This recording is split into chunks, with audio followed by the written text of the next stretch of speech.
Part E. Weird sleeping habits of medieval people. Hey guys. Tonight, we race settling into one of my favorite corners of history. The kind of detail nobody really asked for. But once you know, you can't unknow. So dim the lights. Get comfortable. Maybe pull up a blanket and get ready to drift into a world where the past was just as sleepy, just as strange, and somehow even more inconvenient than today, because tonight, we're talking about sleep. And not just any sleep, no, this is the medieval variety. The lumpy hay mattress, drafty castle, maybe there's a rat in the straw kind of sleep. The sort of sleep where you wake up wondering if you lay closer to rest or tetanus. Now, we all know people back then lived differently. They ate differently, dressed differently, and of course, they slept differently. But here's the thing, sleep is one of those little constants of the human experience. Everyone needs it. Even the most battle-hardened knight eventually had to stop jousting and pass out somewhere. Even kings, draped in velvet and crushed under the weight of crowns, had to get some shut-eye. And when they did, the results were often weird, dark, and occasionally very uncomfortable. So let's float back, slowly, into the candlelit bedrooms of the Middle Ages, and take a calm little tour through their strange rituals, their questionable mattresses, and their general inability to just go to bed like normal people. Now, first things first. Forget everything you know about 8 hours of sleep. That tidy, modern invention didn't exist. Medieval people often followed what's called segmented sleep, meaning they basically split their night in half, like a weird sleep sandwich. Here's how it worked. You'd go to bed sometime after the sun went down, usually not too late because, no Netflix. Then you'd sleep for maybe 4 hours. That was the first sleep.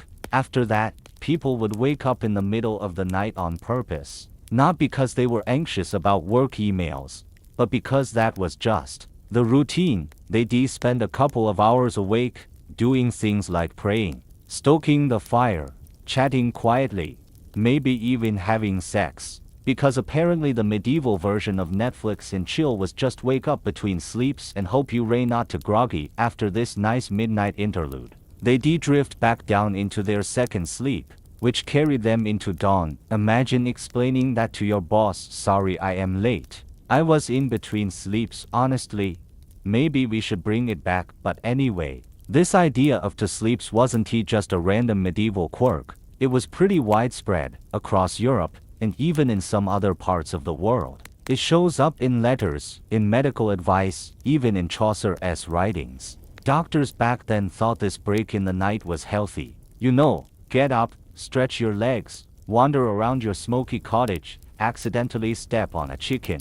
Just the usual midnight vibes. Now, let us wander over to the actual beds. Because, oh boy, if you thought IKEA was frustrating, wait until you picture medieval sleeping arrangements. For the poor majority, the peasants, it was usually something like a straw mattress, which sounds rustic and cozy, until you remember that straw has this charming tendency to attract bugs and mold and occasionally small animals. Bedding wasn't washed all that often, so we're talking years of compressed straw, sprinkled with sweat, drool, and probably fleas. Sleep tight.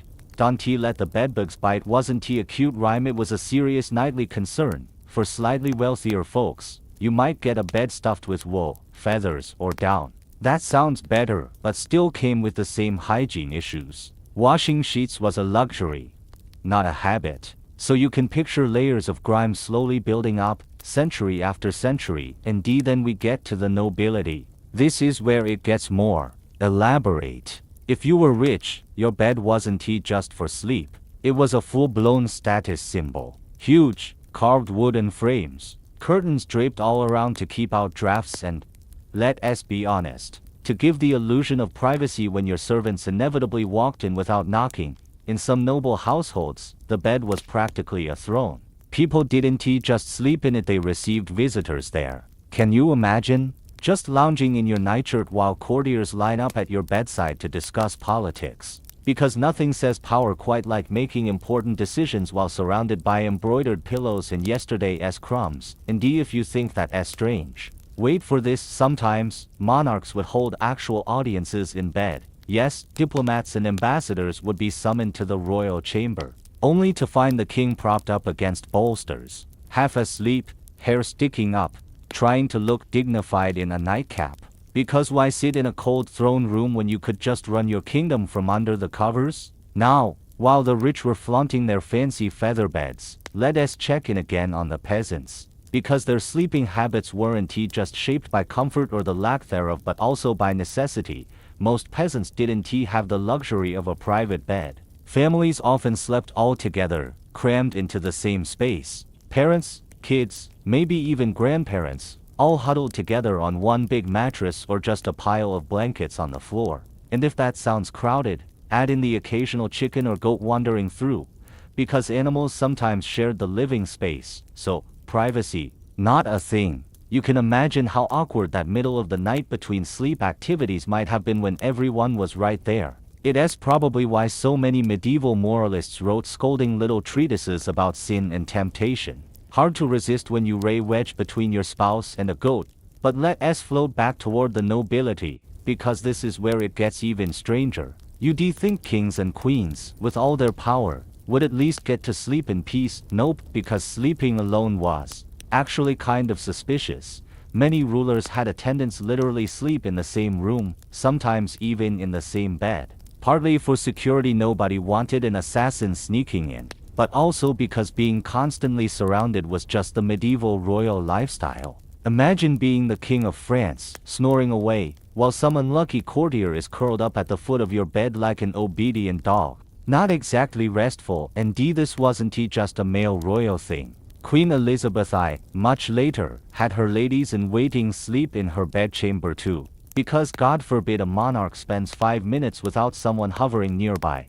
Now, I know what you're thinking, this all sounds pretty uncomfortable. But let us add another layer of inconvenience. Medieval homes didn't have central heating. At best, you had a fireplace, which meant bedrooms were cold. Like, breath freezing in the air cold. That's why beds had all those heavy curtains, not just for show, but to trap in warmth. They created a little cocoon, almost like a 4-poster sleeping pod. Which sounds kind of cozy, until you realize that fires smoked, candles dripped wax, and everything was just a little bit damp all the time. If you didn't suffocate in your sleep from smoke inhalation, congratulations, you got to wake up freezing anyway. Now, let us take a dreamy little detour into medieval medicine. Because of course they had opinions about sleep, and they were weirdly specific. Doctors back then loved to prescribe the correct sleeping position. According to medieval medical texts, the proper way to sleep was on your right side first, to help digestion, then roll to your left side later in the night. Stomach sleeping? Absolutely not. They thought it crushed your organs. Back sleeping? Also bad. It supposedly led to bad dreams and even demonic visitations. So yes, apparently sleeping on your back made you demon bait. Sweet dreams. They also advised against eating too much before bed, which, fair enough. But they paired it with tips like don't sleep during the full moon or don't let your head face north, because everyone knows the moon causes nightmares. And north is obviously cursed. We can drift away from this topic without mentioning the church, because medieval people love to complicate everything with religion. Sleep wasn't just rest, it was a moral battleground. Too much sleep, sinful. Too little sleep, also sinful. Sleepwalking, suspicious.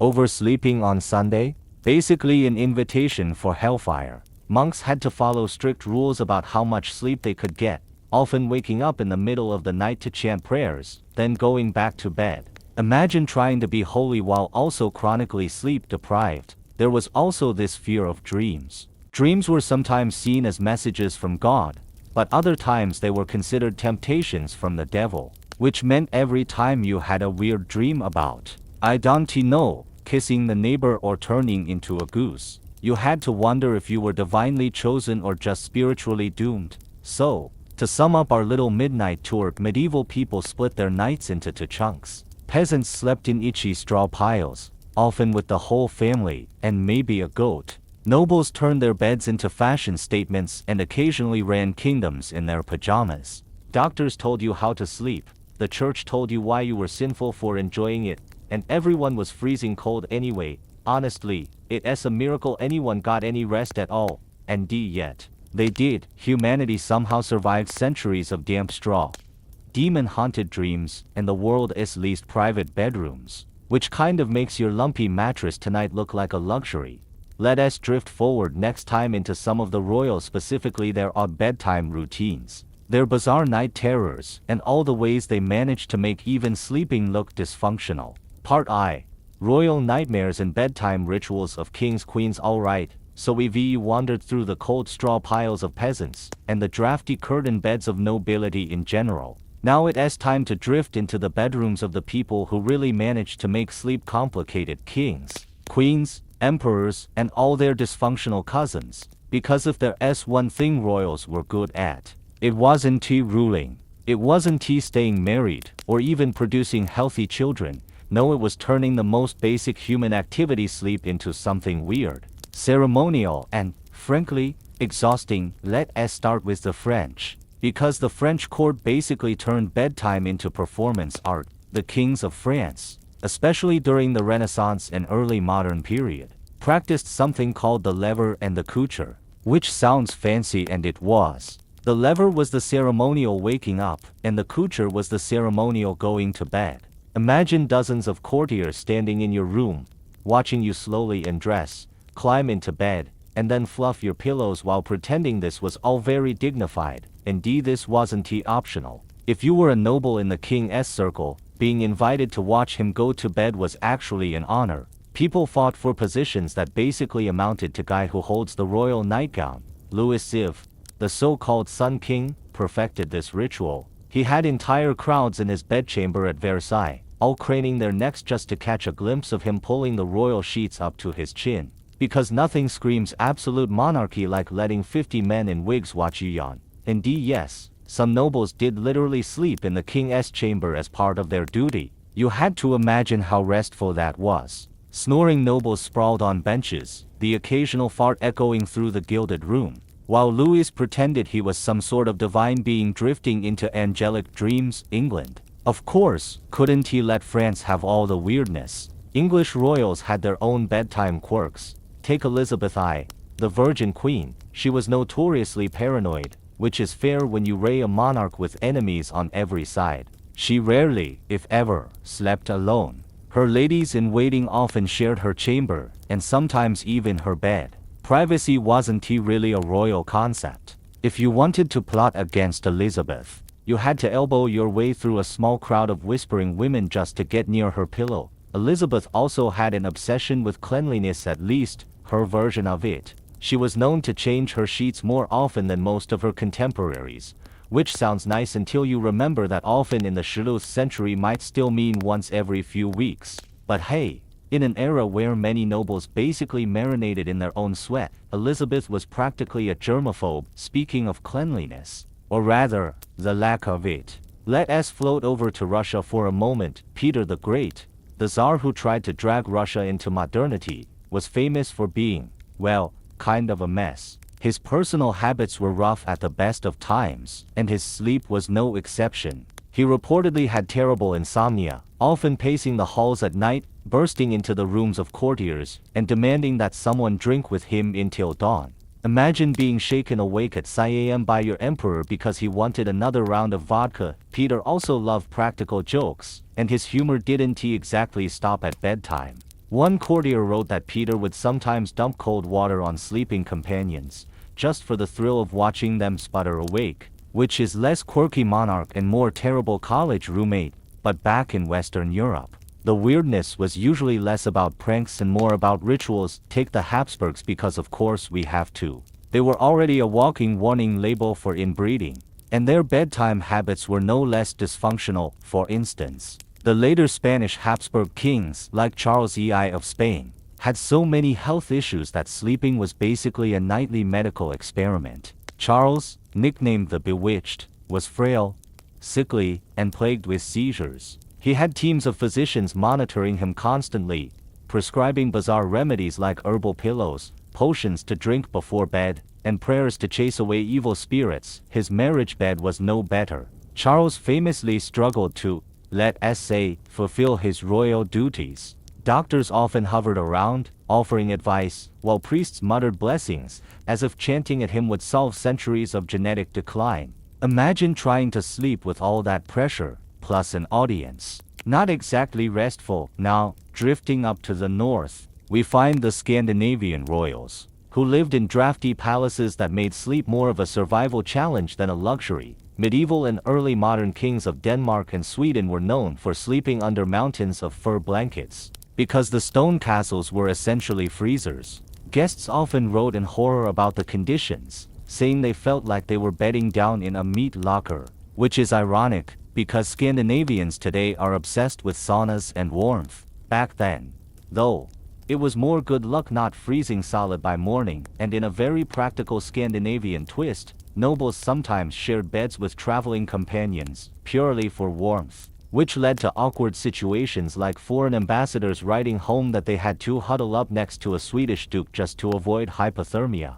Diplomacy at its most uncomfortable. One of the strangest royal bedtime routines belonged to Napoleon Bonaparte. Yes, a little later than the Middle Ages, but he deserves an honorary mention. Napoleon had a notoriously bizarre sleep schedule. He claimed to thrive on just a few hours of rest, often catnapping in short bursts. He did not off in carriages, during dinners, even in the middle of military councils. But when he did finally crawl into bed, he apparently preferred to sleep with his boots still on, which is a power move, but also probably smelled horrific. His bed at Malmaison, his country estate, was famously tiny. Despite being emperor, he preferred a narrow, almost monk-like bed, as if he was daring the world to try and stop him from being efficient even while unconscious. Of course, his health later in life suggests maybe the whole sleep less, conquer more thing wasn't the best idea. But Napoleon being stubborn, no surprises there. Back in medieval England, some kings didn't exactly inspire bedtime peace either. Henry VIII, before he ballooned into his later years, was a restless sleeper. He was prone to fits of insomnia, possibly because of the weight of ruling, or maybe just because he was Henry VIII and everything he did was a mess. By his older years, when he was overweight, infected, and in constant pain, he apparently had trouble breathing at night. Some sources suggest he may have had sleep apnea, which would have made his royal snores absolutely legendary. Imagine being one of his unfortunate wives, lying awake while Henry shook the rafters with every wheezing gasp. And of course, because Henry was Henry, he also had servants constantly hovering around him, ready to fetch food or drink if he woke up hungry at 8 a.m., which, given his appetite, probably happened often. Sometimes, though, royal sleeping arrangements weren't just uncomfortable, they were downright dangerous. Take Edward VI of England, not exactly the kingdom's star ruler. He famously had a terrible relationship with his queen, Isabella of France. They grew to despise each other, which made the whole shared royal bed thing pretty tense. Eventually, Isabella invaded England with her lover and overthrew him. So in his case, bedtime might have been less about nightmares and more about the woman next to him sharpening metaphorical knives. We can drift past this without mentioning the ritual of bed sharing that extended beyond royals. For much of medieval and early modern Europe, sharing a bed wasn't just about intimacy or family, it was a way of cementing trust. Ambassadors, nobles, even business partners might share a bed during travels or negotiations. It was like a weird sleepover version of a contract. I trust you enough to drool on your shoulder all night, therefore we can do business. For royals, this sometimes meant that hosting a foreign guest in your bed was a gesture of honor, which, to modern ears, sounds incredibly awkward. But back then, it was the equivalent of shaking hands, except with more snoring. So, as we float gently through these royal chambers, what do we find? Kings surrounded by fawning courtiers, pretending that falling asleep in public was a sacred ritual. Queens huddled under mountains of damp blankets, with ladies in waiting hovering over them like sleepover chaperones. Tsars banging on doors at midnight for vodka. Habsburgs suffering under the weight of both genetics and overzealous doctors. And peasants, watching all of this from afar, probably just shrugging and going back to their straw piles. It's a reminder that, no matter how powerful you are, sleep will humble you. You can wear a crown all day, but at night you are just another sweaty, uncomfortable human trying not to get eaten by bedbugs. Part 7. royal children in their sleepy misfortunes so far. We floated past peasants curled up in straw, kings surrounded by sycophants at bedtime, and emperors stomping around with insomnia. But tonight, let us dim the candle a little further and drift into the smaller beds of the cradles, the nurseries, the drafty little chambers where royal children spent their uneasy nights, because if grown-up royals managed to make sleep dysfunctional, their kids, well, they never stood a chance. Between dynastic inbreeding, constant illnesses, overbearing nurses, and the looming pressure of being the heir, bedtime for young royals was less cozy lullabies, and more good luck surviving to adulthood. Let us start with the Habsburgs again, because of course we are. The family tree that looked less like a tree and more like a tangled bush produced generations of fragile, sleep-deprived children. Take Philip IV of Spain's children. His son, Balthasar Charles, was the great hope of the dynasty. He was pampered, overprotected, and smothered by etiquette before he even had the chance to enjoy childhood. Bedtime wasn't tea about stuffed animals or bedtime stories, it was about ceremonial tuck-ins supervised by half the court. You had nurses, governesses, and priests all hanging around to make sure the royal child's little body and little soul were both properly positioned for the night. He didn't live long, only to the age of 16, and many accounts note that he was sickly most of his short life. You can imagine nights punctuated by coughing fits, doctors clattering around with tonics, and worried courtiers hovering just outside the bed curtains. Sleep was never really peaceful. It was just another stage for dynastic anxiety. Meanwhile in France, royal children were basically raised in public. The young heirs of the French monarchy were watched constantly, even while sleeping. Governesses, ladies, and attendants had their eyes glued to the cradle, partly for safety, partly for etiquette. The Dauphins of France had highly regimented bedtime routines. A servant would recite prayers, the child would be ceremonially undressed, and then tucked in with all the solemnity of a coronation. The child was never just a child. He was a political object, and even his yawns had an audience. The tragic part, of course, is that so many of them didn't survive childhood. Infant mortality didn't care about crowns. So those cradles, as luxurious as they were, often turned into little monuments of dynastic disappointment. Now, over in England, bedtime could be just as bleak. The Tudors, for example, had a terrible track record with children. Henry VI's heirs are the perfect case study. Little Prince Edward, later Edward VI, was a fragile boy from the beginning. His nights were carefully managed by an army of attendants, who fussed over his every cough. The poor kid's nursery was less of a cozy room and more of a medical ward. Curtains drawn tight, fires kept burning, and constant inspections of his sleep, but no amount of midnight vigilance helped him. Edward died at just 15. His short life was likely filled with restless, feverish nights, punctuated by the quiet panic of physicians debating whether leeches or herbal poultice would save him this time. His sisters didn't fare much better in childhood. Mary Tudor, later Bloody Mary, spent her younger years plagued by illnesses and stress-induced insomnia, thanks to her parents' messy divorce and her sudden demotion from princess to bastard. Imagine trying to fall asleep as a child while the entire kingdom argues about whether you're legitimate. That's not exactly a recipe for sweet dreams. If we drift up to Scotland, we find the tragic figure of Mary, Queen of Scots' son, James VI, later James I of England. Baby James was a political pawn from birth. His father was murdered, his mother was imprisoned, and he was snatched away to be raised under the watch of stern Protestant lords. Bedtime for James wasn't about comfort, it was about control. His cradle was literally surrounded by guards.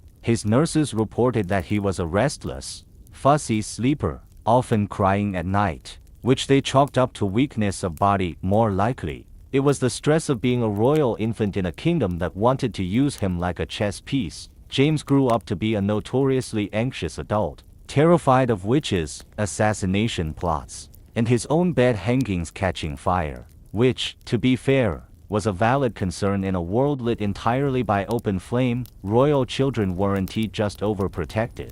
Sometimes, they were flat out neglected at bedtime, especially if they weren't the heir. Take the children of Charles I of England. His youngest daughter, little Minette Henrietta Anne, was left behind in England during the Civil War.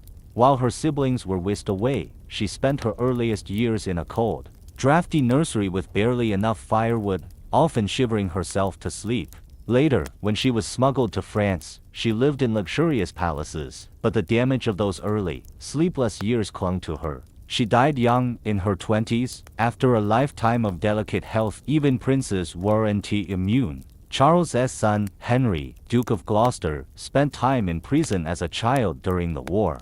His bedroom was often just a cell. Not exactly the kind of cozy childhood memory you'd want now. If you really want a picture of tragic bedtime, look no further than the princes in the Tower. Edward V and his younger brother Richard, the sons of Edward IV, were locked away in the Tower of London in 1483. The story is still shrouded in mystery, but what we do know is chilling. Two young boys, once used to fine beds and careful tuck-ins, suddenly confined in the cold, echoing tower. No more silken sheets, no more attendants fluffing pillows, just fear, uncertainty, and eventually, disappearance. Whatever happened to them, their last nights were far from restful. Back to the continent, where the children of Louis XVI and Marie Antoinette had their own bizarre bedtime saga. Marie Antoinette adored her children, but they were raised under suffocating court etiquette. Bedtime was a spectator sport at Versailles. The queen herself often had to perform the ritual of watching them undress,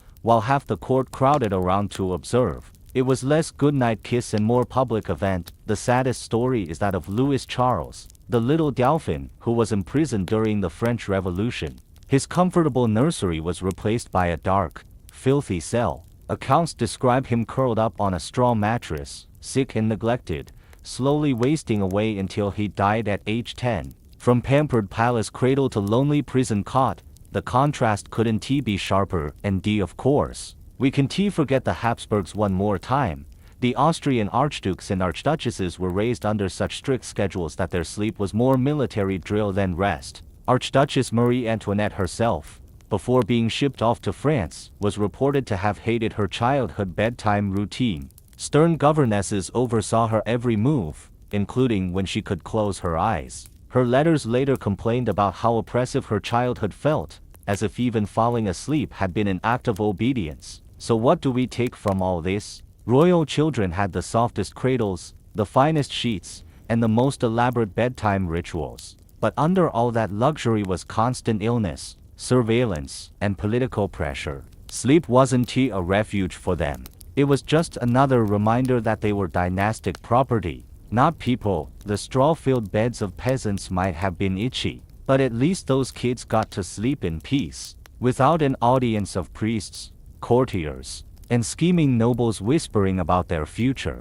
In a strange way, the poor children of medieval Europe probably had freer, calmer nights than the gilded heirs of empires. So let's tuck them all back in: the coughing Tudor boys, the anxious Stuart babies, the doomed French princes, and the sickly little Habsburgs. They never really got a chance at restful nights, which is why, maybe, they grew into such restless adults. And now, let's drift further into the darkness of history, where we'll find some of the strangest bedtime beliefs, the medieval myths about sleep, the fears of night demons, and the superstitions that made people light candles, chant prayers, or even chain themselves to beds. Because why sleep peacefully when you can convince yourself the devil might be lurking under your mattress? Part 2. Medieval nightmares, demons, and sleep superstitions. Alright, so we've tucked in the royal children, fragile little dynastic pawns trying to snooze under piles of heavy blankets. Now, let's drift sideways into something a bit more otherworldly. Because the Middle Ages weren't just about practical struggles with cold rooms and itchy mattresses. They were also about beliefs. And when it came to sleep, people had a lot of them. In fact, the medieval mind loved turning bedtime into a battleground. Not a literal one, though. With the number of lice and fleas, you could argue otherwise, but a spiritual one. The night was dark, mysterious, and unsettling, which meant, of course, people filled it with all kinds of fears, demons, and advice that makes about as much sense as drinking chamomile tea through your nose. First up, the dreaded nightmare. Now, today we use nightmare to mean a bad dream, but in the Middle Ages, the word had a much scarier edge. A mare wasn't a horse, at least, Not in this case. It was a malicious spirit. A kind of demon or witch that would creep into your bedroom at night, sit on your chest, and suffocate you while you slept. So when medieval people said they had a nightmare, they didn't just mean they dreamed their teeth were falling out. They meant they woke up gasping, convinced some invisible hag had been perched on their ribcage. Modern science calls this sleep paralysis. Medieval people called it Tuesday. Artwork from the time actually shows these nightmares as little goblin-like creatures squatting on sleeping people, sometimes with an actual horse lurking creepily in the background, because apparently demons liked props. Indeed, it wasn't just peasants who feared this. Learned physicians warned about it. Priests preached about it, and regular folks would arm themselves with prayers and charms to keep the night demons away. Speaking of charms, medieval people loved loading their bedrooms with protective objects. You might have a crucifix hung near the bed, or a relic, like a saint's bone, placed under the pillow. Herbs like rosemary, lavender, or rue were tucked into bedclothes, not just for the smell, but to ward off evil spirits. And if you were really paranoid, you might even chalk protective symbols on the walls or sprinkle holy water around the room before lying down, because nothing says restful sleep like turning your bedroom into a tiny exorcism zone. And then, of course, there were dreams. Medieval people took dreams very seriously. You didn't just wake up, shrug, and move on. You wondered, was that strange vision a message from God? Or was it the devil messing with your head? Scholars like Thomas Aquinas weighed in on whether dreams could ever be trusted. The general consensus? Some dreams were divine, others were temptations, and most were just indigestion. Medieval medical texts were full of warnings like, if you eat beans before bed, you'll dream of ghosts, which is honestly not far off from how beans still affect people today. But the ambiguity made people nervous. If you dreamed of victory in battle, was God promising success, or Satan trying to make you arrogant? If you dreamed of kissing your neighbor, was it true love, or just proof that demons were sneaking into your subconscious? The anxiety didn't exactly help anyone fall asleep faster. Let us float now into the world of angels and demons at the bedside. Monks in particular were obsessed with the idea that sleep left you vulnerable. Your body was still, your soul was wandering, easy pickings for the devil. Monastic rules often required brothers to sleep clothed to prevent impure dreams. Some even chained themselves into uncomfortable positions, just to discourage temptation. There is an actual record of one particularly strict abbot who ordered his monks to sleep sitting up against cold stone walls, so they wouldn't roll over into sinful slumber, which, unsurprisingly, led to a lot of monks nodding off during prayers the next morning. Holiness came at the cost of sleep hygiene, but people weren't only afraid of the devil. Guardian angels were thought to hover near sleepers, protecting them. Parents sometimes prayed that angels would literally stand at their children's cradles through the night, which is sweet, though I can't imagine explaining to a terrified toddler that yes, there are glowing strangers in the room, but don't worry, they raise a good kind. Now, let us float over to the medical side of things. Because medieval doctors couldn't resist giving very precise, and very strange, sleep advice. For instance, there was the idea that the direction you faced while sleeping mattered. Facing east was good because that's where the sun rose and Christ would return. Facing north, on the other hand, was basically inviting bad vibes and evil spirits into your dreams. So, rotate your bed at your own peril. Doctors also warn that sleeping with your mouth open could let demons slip in. Yes. Forget snoring, the real danger was spiritual home invasion. And sleeping too much was said to make your body sluggish with humors, while too little sleep could cause madness. So you were stuck in the eternal medieval Goldilocks dilemma, not too much, not too little, and ideally with your head pointing toward Jerusalem. One of the more unsettling medieval beliefs was the idea of soul wandering. Some thought that when you slept, your soul literally left your body for a little midnight stroll, which sounds peaceful, until you realize that if something startled your soul while it was out, it might not make it back. Then you'd wake up dead. So, yeah, sleep tight.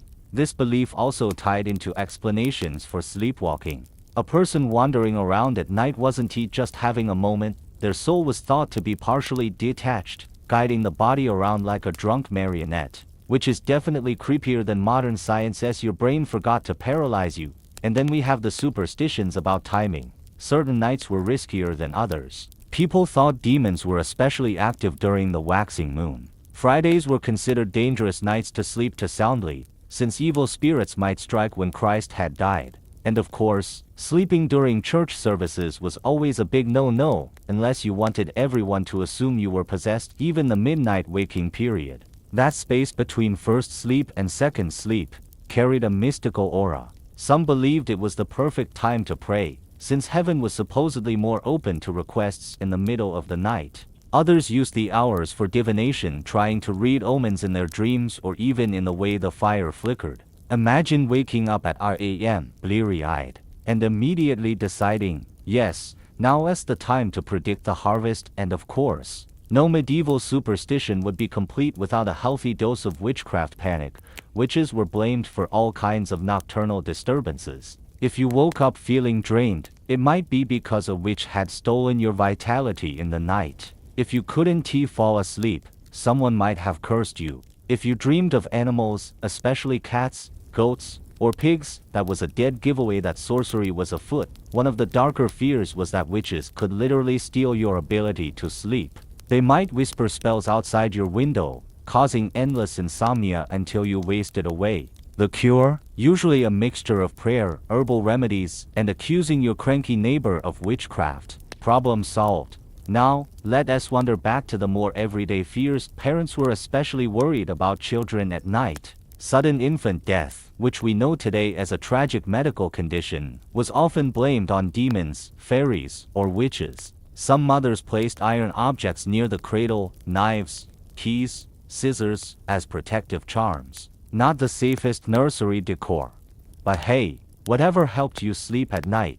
There was also the fear of changelings, that fairies would sneak in and steal your baby while you slept, leaving behind a sickly imposter, which added an extra layer of paranoia to already restless nights. Every cry from the cradle might spark the terrifying question, is that really my child? Or some fairy-esque idea of a practical joke? So, when we step back, what picture do we see? The medieval bedroom wasn't just a place for rest. It was a little stage for fears and rituals. Crucifixes on the wall, herbs stuffed into pillows, candles flickering against shadows that might or might not hide demons. Parents murmuring prayers, monks trying not to slump sideways into sin, peasants muttering charms about fairies. Sleep was fragile, uncertain, and constantly at risk of being interrupted by either your soul wandering off or your neighbor's goat sneaking inside. It's oddly comforting, in a way, because we still do this, not the demon part, but the rituals.